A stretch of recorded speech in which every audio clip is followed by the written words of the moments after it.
Yo guys, what is going on? JPS back for another video, and today we're going to be reacting to a video from Anglophenia, and this one is called Why Are British So Obsessed with Tea? Why are Brits so obsessed with tea?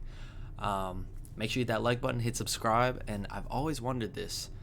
People in the comments have told me they drink 5 cups of tea a day, and I'm sure some of you may drink more, some less, but I never really understood the reason why people are so obsessed with tea. Is it just because it's embodied in the culture? Are there specific health benefits that come with it?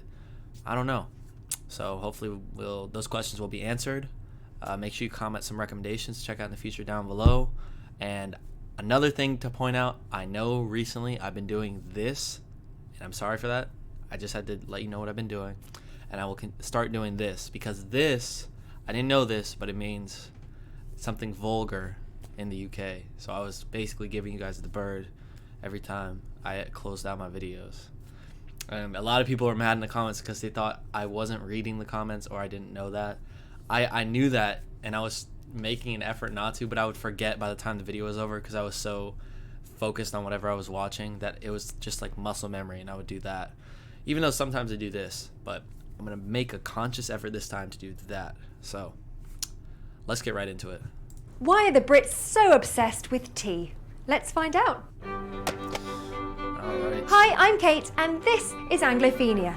Now, one of the first things you'll be asked by most Brits is, would you like a cup of tea? Yes, we're rather fond of a proper brew, which is what we call a nice cup of tea. And it's our go-to solution for almost any scenario. Want an excuse to gossip with your friends? Invite them over for a cup of tea. Do you have a builder doing some work on your house? It would be offensive not to offer him a cuppa. Going through a personal drama? Yep, you guessed it. A cup of tea will make everyone feel better. It's hardly surprising then that the UK raced through a whopping 165 million cups of tea every day. Seriously, that is a lot of cup lifting. But how we stay in such great shape? But how have we become one of the biggest tea drinking nations per capita in the world? Here are a few interesting moments in history that helped make tea a quintessentially British affair. Our love of tea goes back to the mid-1600s, when the British East India Company dominated the tea imported to Britain. We had a constant and growing supply of tea, which was convenient, as we had been excluded from the coffee-exporting Mediterranean during our wars with France and Spain at the time. Whilst our surrounding countries remained hooked on coffee, Britain became a tea-drinking nation. Tea hasn't always been the innocent drink we know and love today.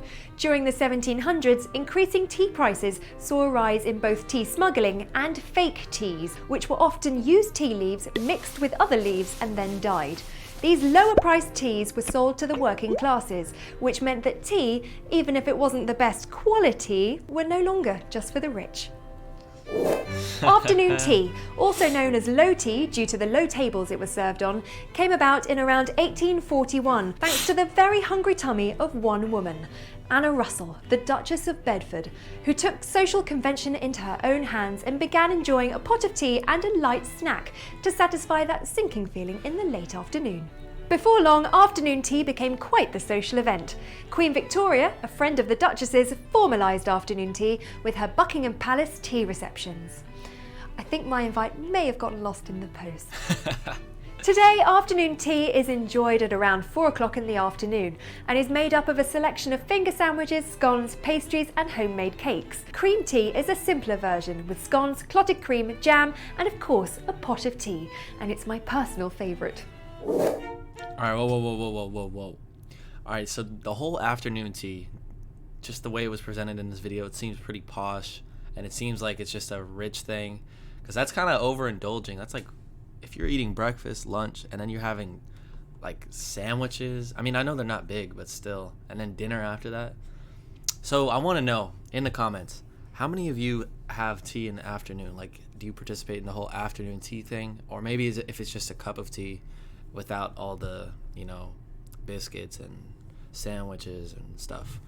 And also, I want every single person, regardless of the afternoon tea thing, comment down below how many cups of tea you drink every day on average. The person who has the most truthful and highest comment, I'll pin. So don't lie and make it like 1,000. Be honest. I'm actually curious. All right. high tea. Let's go.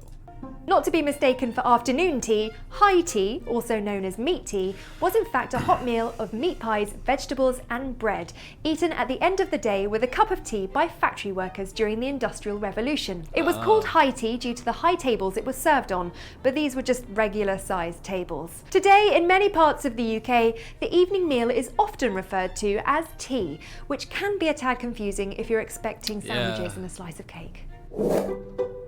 In the 1880s, tea rooms became fashionable with women, as respectable places they could go to meet their friends for a discreet chat and even discuss politics. Gossip. Eventually, tea rooms became an integral part of the women's liberation movement. Tea was also used as a morale booster to soldiers during the Second World War, with the Prime Minister Winston Churchill stating, "The tea is more important than bullets." Hear, hear. Did he really say that? Interestingly, 96% of tea consumed in Britain comes in the form of a tea bag, which just so happens to be an American invention. During the early 1900s, tea merchant Thomas Sullivan sent out tea samples to his customers in silken sachets. Americans were naturally enthusiastic about these newfangled, super convenient tea bags, but they didn't catch on in Britain until the 1950s. But boy, do we love them now. So there you are, just a few examples of how tea has become part of British culture and society. Now, with all this talk of tea, I bet you're wondering how to make a proper cup of tea. Yeah, well, you're in luck. In the next episode, you're formally invited to tea with Anglophenia as we show you how to make a nice cuppa the British way. I've actually watched that In the video. meantime, subscribe for more episodes. And remember, you can tweet us at Anglophenia. Okay. Alrighty. So I've watched that episode. If you want to watch my reaction to it, just search up Anglophenia Tea. It's JPS on YouTube in the search bar. But that is that. So pretty awesome video. I like how it went into the history of the British East Indies Company, I believe, or British East India Company, one of those. I think it's the second. And how is that really true that all the surrounding areas drank coffee during that time, and then that there was like a prohibition on tea? Why did the prices go up, I wonder? Maybe there's a video on that. Anyways, make sure you comment down below how much tea you drink every day. And for everyone out there, if you would consider joining my Patreon, I would really appreciate that. Just started, I watched the first episode of The Office 2 days ago, and that's up on there. Obviously the United Kingdom version of The Office. And then I'm watching Peep Show right now, and we just finished Derek. I'll be watching the 1 hour special on there as well. So if you want access to any of that content, make sure you join the Patreon. Help support me. I would really appreciate it.